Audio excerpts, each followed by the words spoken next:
ইতালিতে কোচ কোম্পানির মিলন মেলা, প্রবাসী বাংলাদেশিরাও সম্মানিত। সোহেলা আক্তার বিপ্লবী, ইতালি। ইতালিতে তাজা হিমায়িত খাদ্যপণ্যের জন্য পরিচিত কোচ কোম্পানির কয়েক শতাধিক কর্মীর অংশগ্রহণে মিলন মেলা ও নৈশভোজ অনুষ্ঠিত হয়েছে। শুক্রবার 12 ডিসেম্বর ইতালির বোলজানো শহরে প্রতিষ্ঠানটির প্রধান কার্যালয়ে এই আয়োজন সম্পন্ন হয়। কোম্পানির মালিকপক্ষ কর্মীদের সম্মানে এই নৈশভোজের আয়োজন করে। অনুষ্ঠানটি পরিচালনা করেন কোচ কোম্পানিতে দায়িত্বপ্রাপ্ত মার্তিন গোজার ও টমাসো গোজার।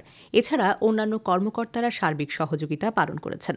এ সময় কোম্পানিতে 5 বছর, 10 বছর ও 20 বছর ধরে নিষ্ঠার সঙ্গে দায়িত্ব পালনকারী কর্মীদের সম্মাননা ও পুরস্কার দেওয়া হয়। পাশাপাশি কর্মীদের হাতে তুলে দেওয়া হয়েছে ক্রিসমাস ডে উপহার।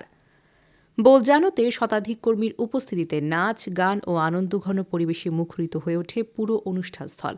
অনুষ্ঠানের বক্তব্যে কোম্পানির মালিকপক্ষ প্রবাসী বাংলাদেশি সহ বিভিন্ন দেশের কর্মীদের পেশাদারিত্ব ও আন্তরিকতার প্রশংসা করেন। উল্লেখ্য, কোচ কোম্পানি 1980 সালে ইতালির বোলজানোতে পিটার গোজারের হাত ধরে যাত্রা শুরু করে।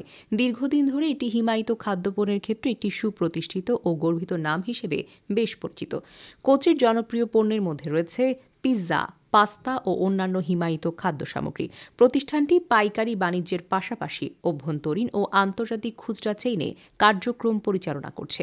গুণগত মান ও পণ্যের বৈচিত্র্যের কারণে ইতোমধ্যে কোচ কোম্পানির শাখা বিস্তৃত হয়েছে Austria, Germany, Switzerland, England, Norway, Ireland, Slovenia, Croatia, Poland, Hungary, Spain, Portugal, চেক প্রজাতন্ত্র, ডেনমার্ক ও ফ্রান্স সহ আরও বিভিন্ন দেশে।